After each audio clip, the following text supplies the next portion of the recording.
अस्सलाम वालेकुम जमात दोयम। अपनी उर्दू की किताब गेंदा का सफ़ा नंबर 84 खोलें।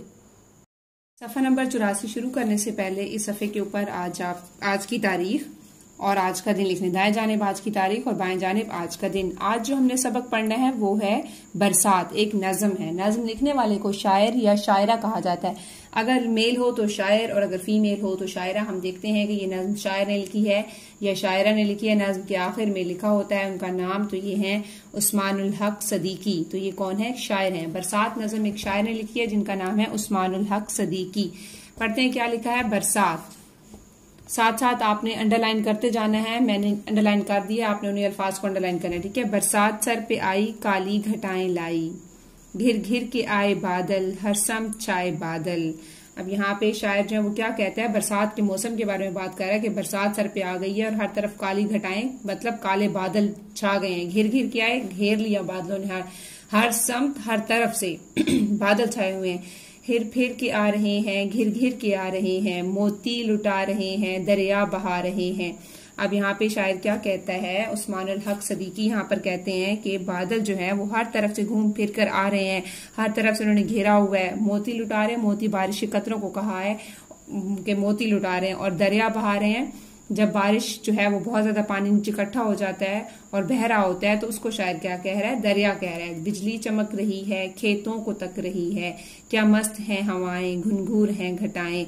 अब यहाँ पे शायर जब बारिश होती है तो आप देखते हैं कि आसमान पे बिजली भी चमक रही होती है, तो उसका जिक्र कर रहा है कि बिजली चमक रही है, खेतों को तक रही है मतलब खेतों को देख रही है। इन अल्फाज को अंडरलाइन करते जाए। बरसात, घटाएं, घिर घिर, समत, मोती, बिजली, चमक, खेतों तक, मस्त, घुनघूर। घुनघूर है घटाएं। अब यहाँ पे क्या है, बादलों की आवाज को कहते हैं घुनघूर। ठीक है।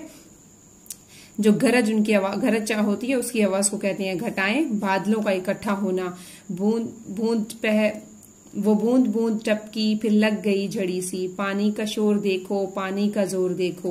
अब यहाँ पे क्या है कि पहले जो है बारिश वो कतरा कतरा बह रही थी, बूंद बूंद कतरा कतरा बह रही थी और फिर लग गई झड़ी सी। झड़ी का क्या मतलब है, लगातार होना बारिश का। पहले हल्की हल्की बारिश के कतरे आ रहे थे और फिर लगातार बारिश शुरू हो गई। और फिर क्या कहता है शायर, पानी का शोर देखो, पानी का जोर देखो, लहरा रही हैं नहरें, बलखा रही हैं नहरें। अब यहाँ पे क्या कह रहा है शायर कि पानी का शोर देखो।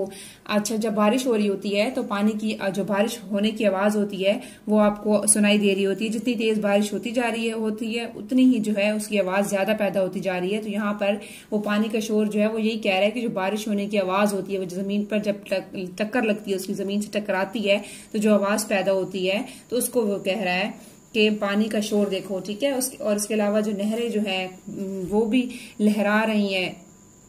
कैसे कि जैसे नहर का जो पानी बहकर जा रहा होता है उसमें भी तेजी आ गई है। बागों में शान आई, खेतों में जान आई, सब्जा निखार पर है, खेती बहार पर है। अब यहाँ पर क्या हुआ, बारिश होने से हर चीज जो है वो उजली उजली हो गई है, हर चीज ने नहा लिया है। सब्जा जो है जैसे पत्तों पर, दरख्तों पर मट्टी पड़ने से थोड़े थोड़े वो सफेद हुए हुए होते हैं क्योंकि उन पर डस्ट पड़ी होती है। हर चीज जो है वो साफ सुथरी हो गई है, चमकने लग गई है। यहाँ पर शायर जो है वो बरसात के मौसम में बता रहा है। उसने क्या बताया शुरू से कि बरसात का मौसम है और हर तरफ से जो है बादलों ने घेरा हुआ है, हर चीज हर जगह बादलों ने घेरा हुआ है आसपास से, हर समत हर तरफ से बादल आ गए हैं।